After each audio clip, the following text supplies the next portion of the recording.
Hello friends, Hindi साहित्य वाला के ऑनलाइन प्लेटफॉर्म पे आप लोगों का स्वागत है। हम लोग लास्ट क्लास में लाभ हानि पर चर्चा कर रहे थे। आज हम लोग उससे संबंधित कुछ क्वेश्चन करेंगे। उसके बाद हम लोग बट्टा पढ़ेंगे, जिसको आप छूट के नाम से भी जानते हैं। तो टॉपिक आज का हमारा रहेगा लाभ हानि और बट्टा या छूट। तो हम लोग पहले क्वेश्चन कर लेते हैं लाभ हानि पे कुछ और, क्योंकि लास्ट क्लास में हम लोगों ने जो क्वेश्चंस किए थे वो परंपरागत तरीके से जो किए थे। आज हम लोग कोशिश करेंगे कि वो शॉर्ट तरीके से करेंगे, जिससे एग्ज़ाम्स में हमारा टाइम बच जाए। तो पहला क्वेश्चन नोट करिए। लिखा है, यदि एक व्यक्ति एक खिलौने को 120 रुपये में खरीदता है तथा उसकी पेंटिंग करने में वो 30 रुपये का अतिरिक्त खर्च उठाता है और पेंटिंग करने के पश्चात वो उस खिलौने को 120 रुपये में बेच देता है।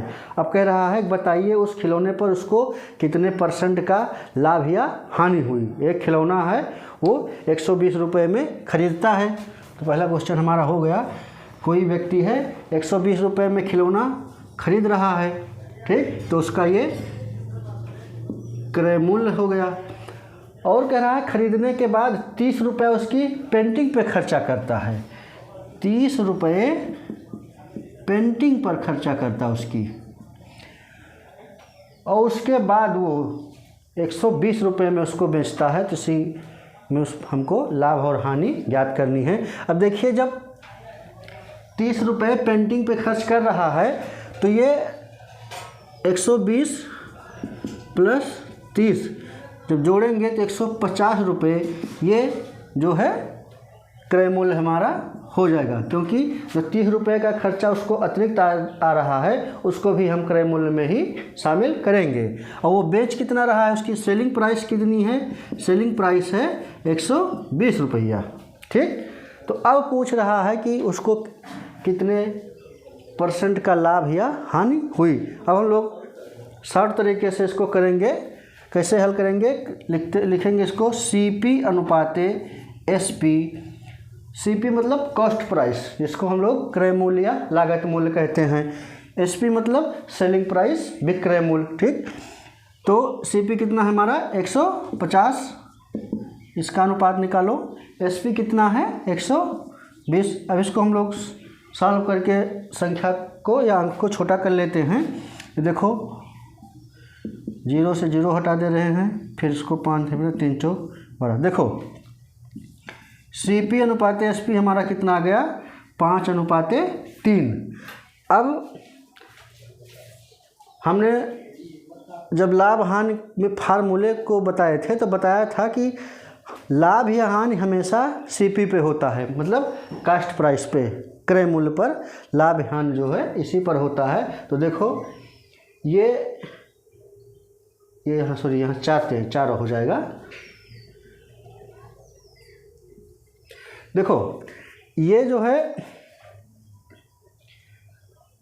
5 रुपये में, मान लो ये इसकी कास्ट प्राइस 4 रुपये में बेच रहा है, ठीक। तो 1 रुपये का अंतर आ रहा है, तो 1/, क्या हो जाएगा? 5, ठीक। 1/5, क्योंकि 5 इसलिए कास्ट प्राइस पे ही हमको निकालना है, तो × 100, ठीक।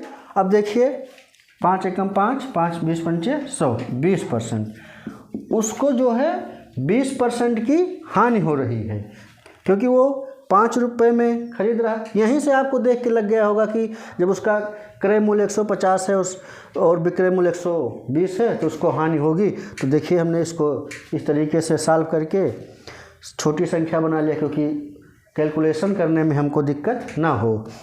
तो 5 कास्ट प्राइस, 4 सेलिंग प्राइस, तो 1 का अंतर हुआ, तो 1/, और हमेशा लाभ हानि कास्ट प्राइस पे होता है, तो इनटू हमने इसको प्रतिशत में बदला, तो ये 20%, ये 20% हानि हो जाएगी।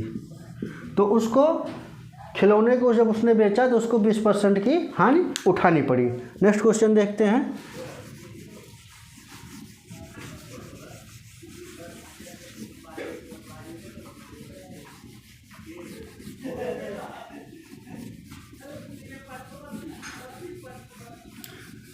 नेक्स्ट क्वेश्चन आप लोग भी नोट करें। लिखा है यदि एक वस्तु की लागत मूल्य और विक्रय मूल्य में 8:9 का अनुपात है तो बताइए उस वस्तु पर कितने प्रतिशत का लाभ होगा। ठीक, लागत मूल्य मतलब से कास्ट प्राइस और सेलिंग प्राइस में 8:9 का अनुपात है।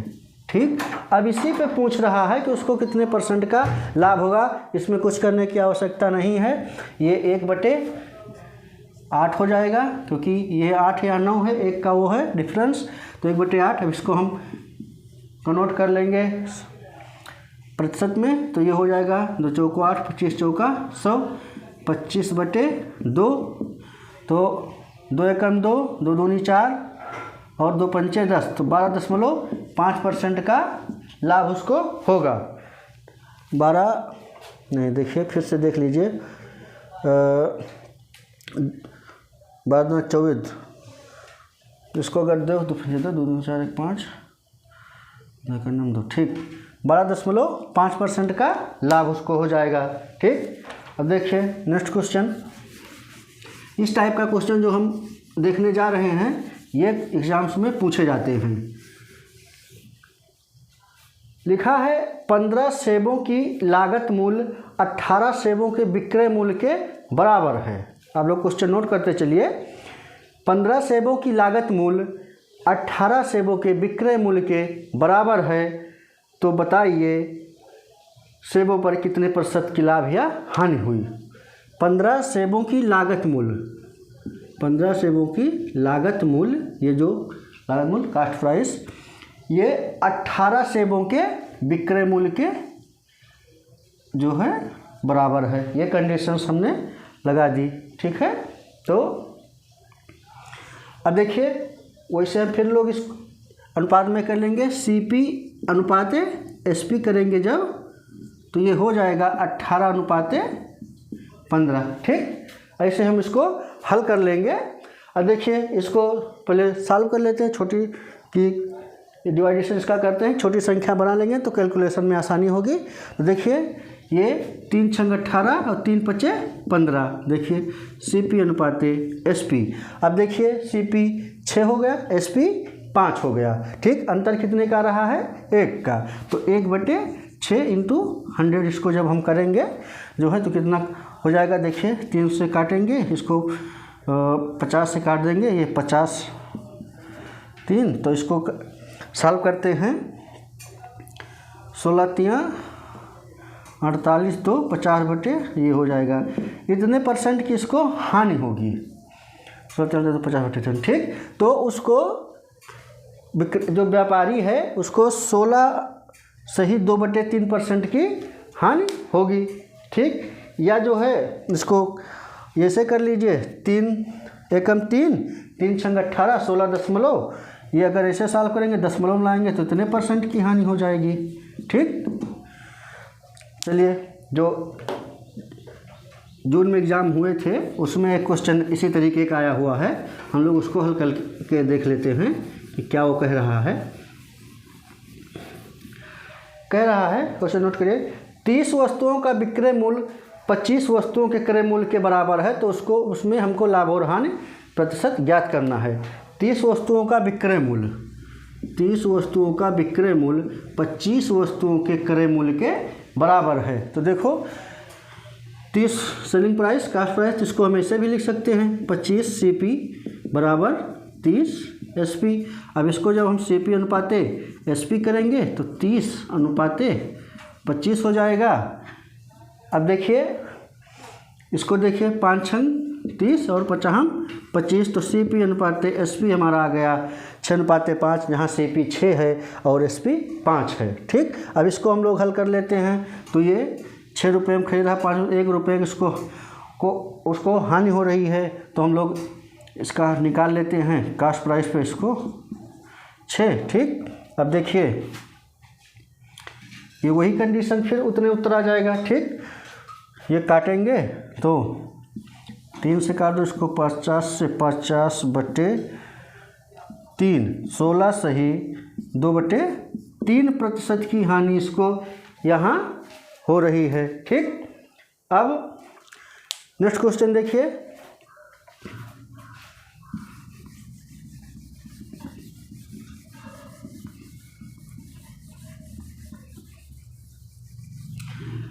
कह रहा है, नोट करिए क्वेश्चन, यदि एक विक्रेता 6 रुपये में 5 पेंसिल खरीदता है, कोई विक्रेता है वो 6 रुपये में 5 पेंसिल खरीदता है, फिर वही विक्रेता 1 रुपये में 2 पेंसिल बेच देता है, तो बताइए उन पेंसिलों पर विक्रेता को कितने % की हानि या लाभ होगा। तो देखते हैं, वो विक्रेता 5 रुपये में 6 रुपये में 5 पेंसिल खरीदता है, ठीक।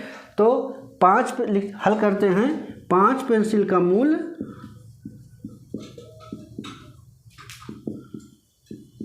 6 रुपये, ठीक। तो एक पेंसिल का मूल्य हम निकालेंगे तो ये 6/5 रुपये हो जाएगा। इसका मतलब हमारा CP 6/5 रुपये। अब कह रहा है वो 1 रुपये में 2 पेंसिल बेचता है, ठीक। तो 2 पेंसिल का मूल्य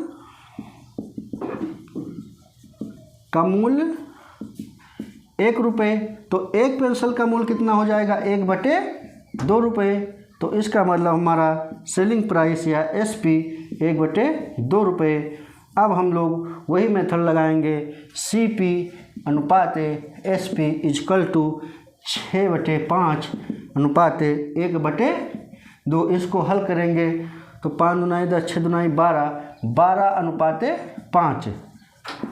CP अनुपात SP ये 12/5 हो गया। अब इसको हम लोग सॉल्व कर लेंगे तो 12 में से 7, ये 7 जो है कितना हो जाएगा, 12, ठीक। और 100 कर देंगे इसको, तो 3 चौको 12 और 25 चौका 100, 25 सत्ते 7, 175/3। इतने % की उसको यहाँ पे हानि होगी। इसको और आसान कैलकुलेशन करना है तो इसको डिवाइड कर दीजिए, 3 छक 18, सॉरी 3 5 15, 3 5 15 और 3 8 24 और कितना आ जाएगा, 3 छक 18। तो जो है इस इतने % की हानि उसको हो रही। आप वैसे भी हल कर सकते हो, भाग करके और बटे में लिख सकते हो। तो ये हो गया। नेक्स्ट क्वेश्चन देखिए,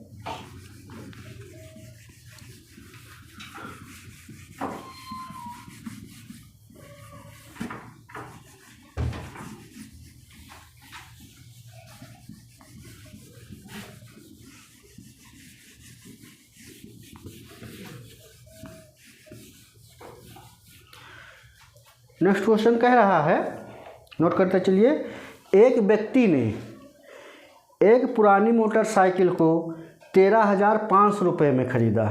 एक पुरानी मोटरसाइकिल 13,500 रुपये में खरीदता है और उसकी मरम्मत पे वो 1500 रुपया अतिरिक्त खर्च करता है, और यदि वो उसके पश्चात 12% लाभ लेकर वो मोटरसाइकिल को बेच देता है तो उसका विक्रय मूल्य हमको उससे पूछ रहा है। तो देखिए मोटरसाइकिल कितने में खरीदता है, कास्ट प्राइस उसकी कितनी हो जाए, 13,500 रुपये में, और उसके मरम्मत पे कितना खर्च करता है, मतलब वो मोटरसाइकिल में कुछ गड़बड़ी रही होगी तभी उसको उसकी मरम्मत कराने की आवश्यकता हुई, तो मरम्मत में 1500 रुपया अतिरिक्त खर्चा करता है। तो जब 1500 रुपये अतिरिक्त खर्चा तो उसका जो है कुल लागत मूल्य कितनी हो जाएगी, कास्ट प्राइस, क्योंकि खरीदने के साथ इतना और जब वो खर्च कर रहा है तो ये भी इसमें ऐड हो जाएगा, तो इसकी लागत मूल्य जो है, नई लागत मूल्य जो 1500 रुपये और खर्च करेगा, तो इसको जोड़िए, ये कितना हो जाएगा, जो है 13 1 14 1 15,000 रुपये। तो वो जो है मोटरसाइकिल को उसकी कितने में पड़ी, 15,000 रुपये में, और कह रहा है कि वो 12% का लाभ लेकर बेच दे रहा है। तो 12% का लाभ किस पे, 15,000 रुपये। तो कितने % का लाभ, 12% का लाभ। तो देखते हैं जब कितने, 15,000 गुणे 12/100, इसको काट देंगे तो ये हो जाएगा 150 गुणे 12, तो ये 1800 रुपये। इसका मतलब वो 1800 रुपये लाभ जो है वो ले रहा है, अब उसका पूछ रहा है विक्रय मूल्य। तो विक्रय मूल्य क्या हो जाएगा, क्योंकि उसकी कॉस्ट प्राइस 15,000 थी, अब 1,800 रुपये जो है, और जब जो लाभ इसको मिल रहा है तब इसको जोड़ लेंगे हम, कितना हो जाएगा 15 1 16, तो 16,000 जो है 800 रुपया उसको,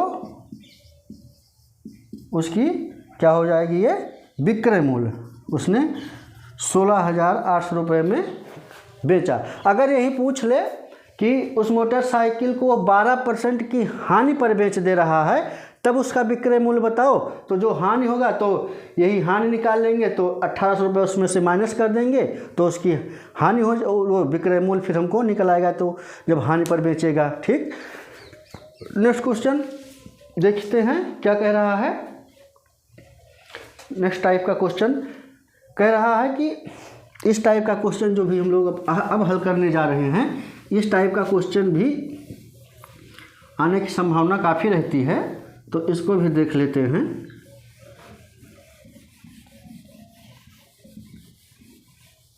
देखिए क्या कह रहा है, आप लोग क्वेश्चन नोट कर लिया करिए। कह रहा है कि यदि एक वस्तु को 510 रुपये में बेचने पर 15% की हानि होती है, कोई वस्तु है उसको 510 रुपये में जब बेचा जाता है तो 15% की हानि होती है, तो वो वस्तु की लागत मूल्य बताओ। इसका मतलब कि वो वस्तु की वास्तविक मूल्य क्या था। तो देखते हैं, 510 रुपये में बेचने पर, इसका मतलब है इसकी सेलिंग प्राइस। ठीक, और कितने परसेंट की हानि हो रही है,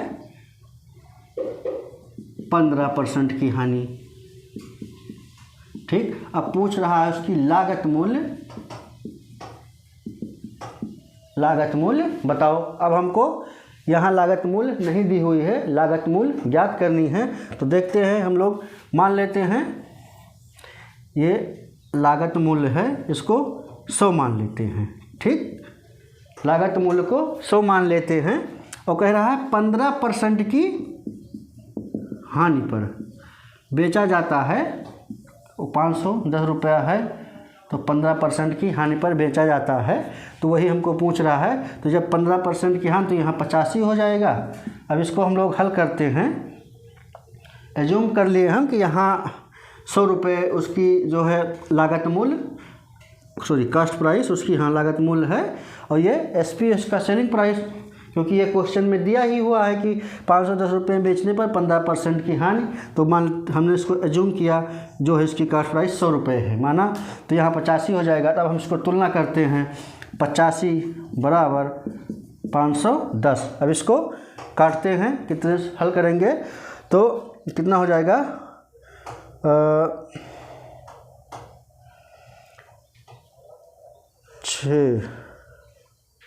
6 से देखो, अगर 6 पंचे 30, ठीक, ये हो जाएगा,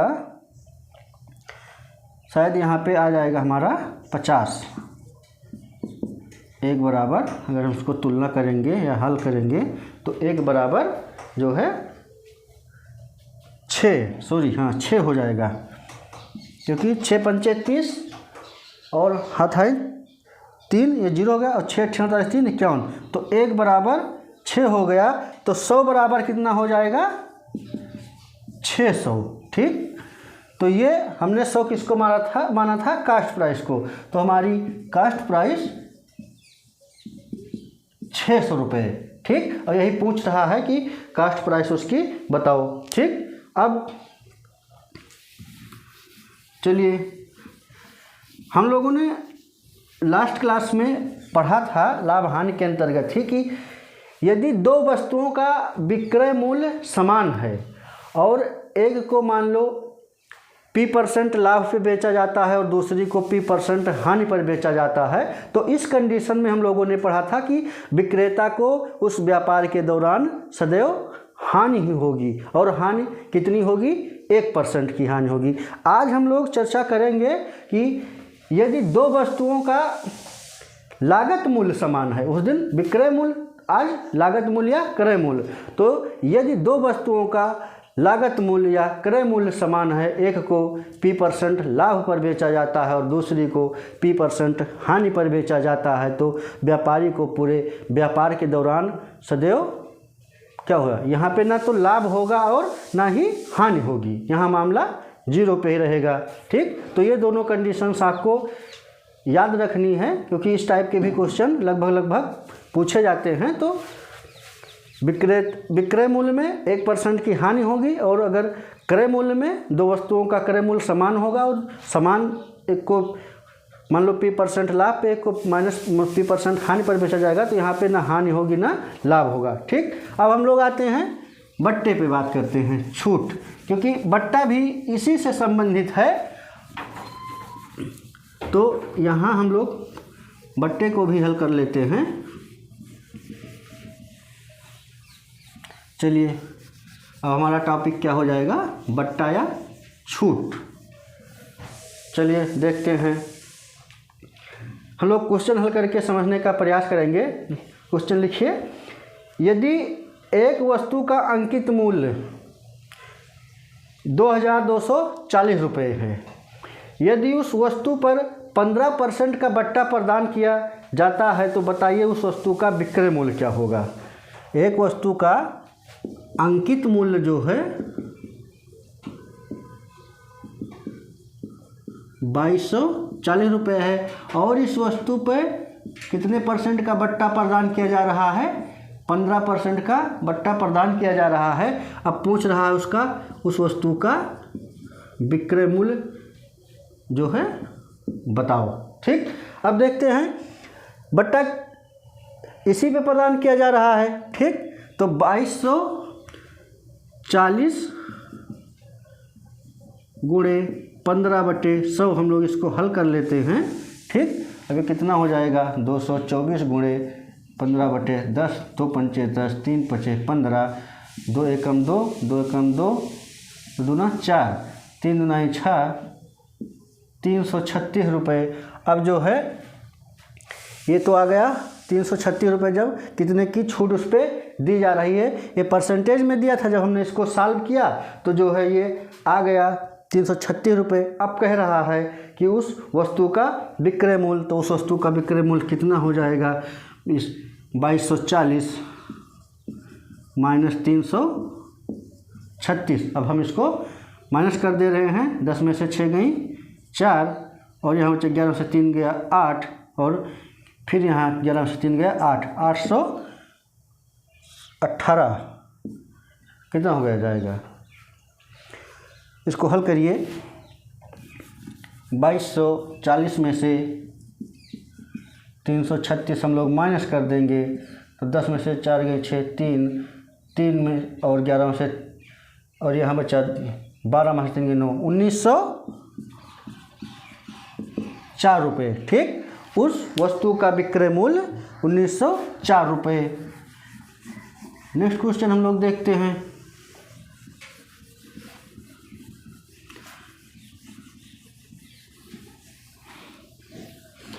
नेक्स्ट क्वेश्चन कह रहा है, नोट करिए, यदि एक वस्तु का अंकित मूल्य 17,500 रुपये है, तो उस वस्तु पर कितने % का बट्टा प्रदान किया जाए कि वस्तु को 12,500 रुपये में बेचा जाए। यहाँ पे अंकित मूल्य और विक्रय मूल्य दिया हुआ है, हमको बट्टा या छूट निकालनी है।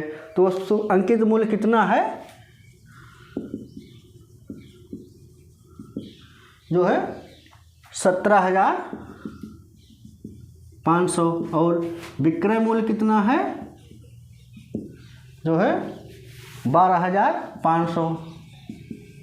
ठीक, और हमसे यहाँ क्या पूछ रहा है, बट्टा या छूट, कि कितने % की छूट दी जाए कि उस वस्तु को 12,500 रुपये में बेचा जाए। ठीक, तो देखते हैं, यहाँ हम लोग भी वैसे जैसे लाभ हानि में जो है हल करते थे अनुपात बना करके, यहाँ भी वैसे करेंगे। तो इसका अंकित मूल्य कितना है, अंकित मूल्य अनुपात विक्रय मूल्य, तो ये 17,500 अनुपात 12,500। पहले हम लोग इसको इसका सिंप्लीफिकेशन करते हैं तो 175 और 125 हो जाएगा। अब इसको अगर हम लोग फिर से 25 सत्ते 175 पर 25 पंचे जो है 125, तो ये आ गया 7:5। अब जो है ये अंकित मूल्य 7 है, ये विक्रय मूल्य 5 है, कितने का डिफरेंस 2 का आ रहा है, तो 2/7 इसको हम लोग परसेंटेज में बदल लेंगे गुणे 100। ठीक, अब इसको हल कर लेंगे। 7 दूनाई 100 दूनाई 200/7। अब इसको हम लोग हल कर लेंगे, कितना आएगा 7 दूनाई 14, ठीक, और कितना बचा 60, 7 अट्ठे 56। अब ये लगा दिए, अब कितना हो जाएगा जो है 5, और आगे हल करेंगे तो इतना परसेंट 28.56% का जो है बट्टा उस पर प्रदान किया गया, उस वस्तु पे जो बेचने पर 12,500 रुपये में वो बिकी। ठीक, तो नेक्स्ट क्वेश्चन देखते हैं।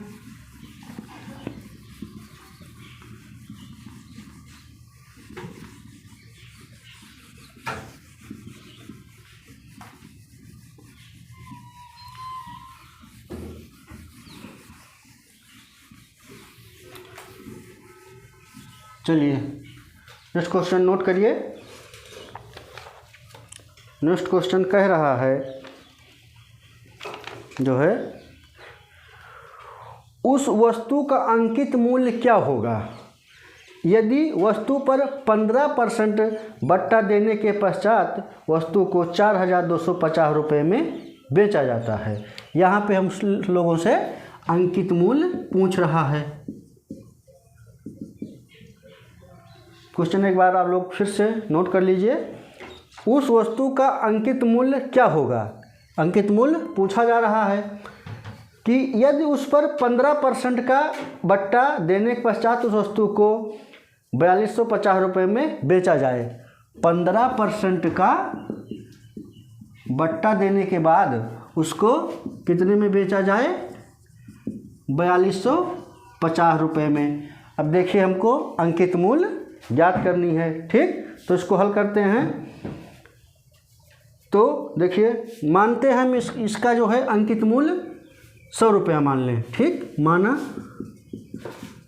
अंकित मूल्य 100 रुपये, और इस पर कितने परसेंट का बट्टा दिया जा रहा है 15% का जब बट्टा दिया जा रहा है मतलब छूट दी जा रही है। जब 15, अब इस पर हम लेकर चलेंगे अंकित मूल्य तो 100 रुपये माना हमने, जब 15% का इस पर बट्टा दिया जा रहा है तो कितना हो जाएगा 85। ठीक, ये 85 हो जाएगा। ठीक, अब हम लोग इसको हल कर लेंगे। 85 = 4,250। अब इसको हल करेंगे कितना आएगा, तो मान लो ये एक इधर लिखते हैं, ये इधर आएगा बटे 85 हो जाएगा। अब इसको हम लोग काटें कौन सी संख्या से, 5 से प्रयास करते हैं। 5 25, ठीक, और 5 8 40 2 42। ठीक, ये 5 से कट जाएगा तो 1 = 50। ठीक, 1 = 50 आ गया, और हमने अंकित मूल्य को कितना माना था 100। जब 1 = 50 तो 100 बराबर कितना हो जाएगा 5,000। ठीक, तो 5,000 रुपये जो है उसका अंकित मूल्य आ गया। अगर यही पूछे कि जो है उसमें कितना % डिस्काउंट हुआ, तो जब 1 = 50 है तो 15 = 15 × 50 मतलब 750 रुपये का डिस्काउंट को छूट, 750 रुपये की छूट उसको इस पूरे व्यापार के दौरान मिली। ठीक, अब देखते हैं जो क्वेश्चन क्रमिक बट्टे पे। यहाँ तो हम लोगों ने एकल बट्टा पढ़ा कि एक ही पर जैसे 15% पे ही छूट। अब हम लोग पढ़ेंगे उस वस्तु पर मान लो 10%, 20%, 30% इस हिसाब से उसको बट्टा दिया जा रहा है। तो उस टाइप का 1-2 क्वेश्चन करके क्लास को फिनिश करते हैं।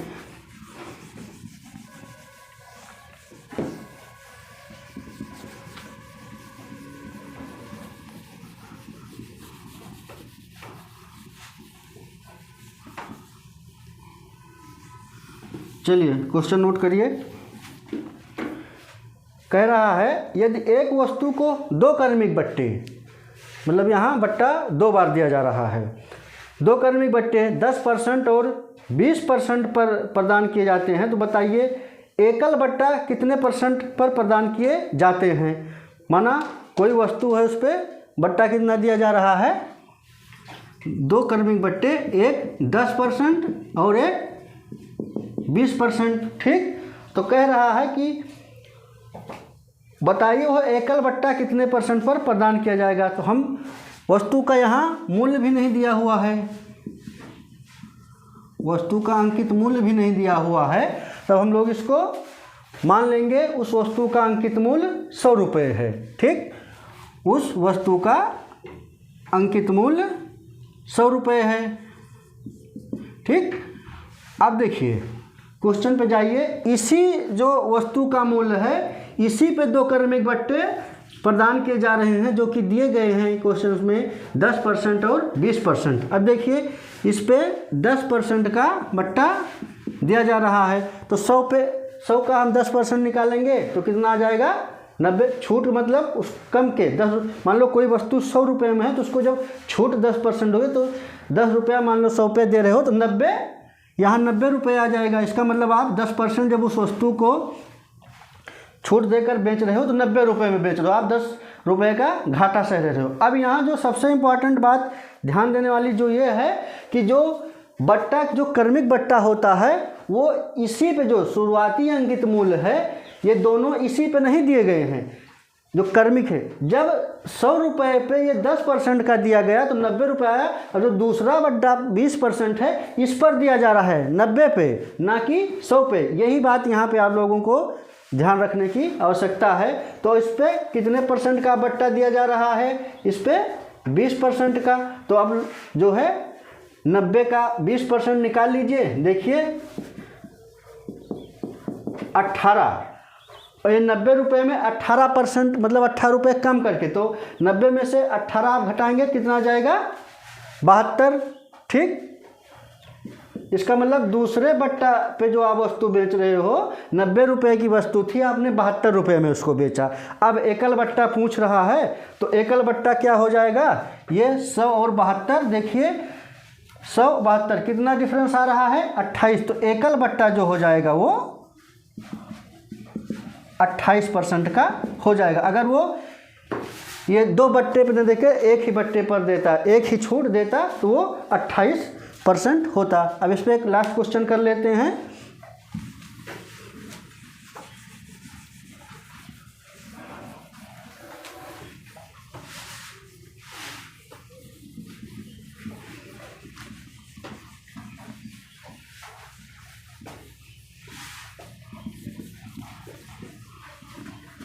चलिए क्वेश्चन नोट करिए।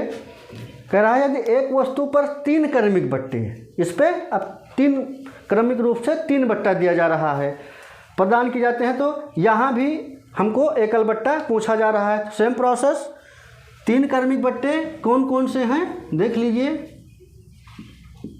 कोई वस्तु है उस पर 3 क्रमिक बट्टे, 20%, 25% और 10%। 20% दिया जा रहा है, 25% और 10%। अब यहाँ भी उस वस्तु का मूल्य नहीं दिया हुआ है। वस्तु का मूल्य दिया होता तो हम लोग उस वस्तु के मूल्य के आधार पर निकाल लेते, लेकिन यहाँ जब वस्तु का मूल्य नहीं दिया हुआ है तो हम लोग फिर वही प्रोसेस करेंगे, मानेंगे वस्तु का अंकित मूल्य 100 रुपये। ठीक, अब देखिए ये अंकित मूल्य उसका 100 रुपये। अब जो पहला बट्टा दिया जा रहा है वो 20%, मतलब उसको छूट जब 100 में 20%, सीधा सीधा आप इतना जानिए कि उसको 80 रुपये में बेचा जा रहा है, तो ये 80 रुपये में। अब इस पर 25% का बट्टा दिया जा रहा है, 80 रुपये पे 25% का बट्टा दिया जा रहा है।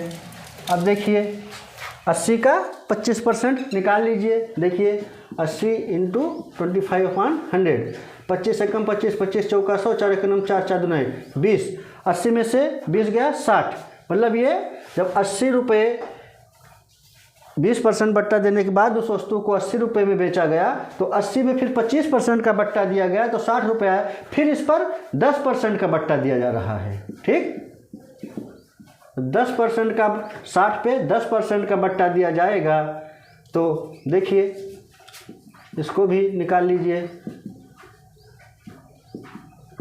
6 तो कितने पे आ जाएगा 54। मतलब जब 10% का बट्टा दिया गया तो 54 रुपये में बेचेगी। अब एकल बट्टा पूछ रहा है तो देखिए ये इसकी अंकित मूल्य कितना था, 100 रुपये था, और ये जो है फिर जब बट्टा देने के बाद उस वस्तु को 10% 54 रुपये।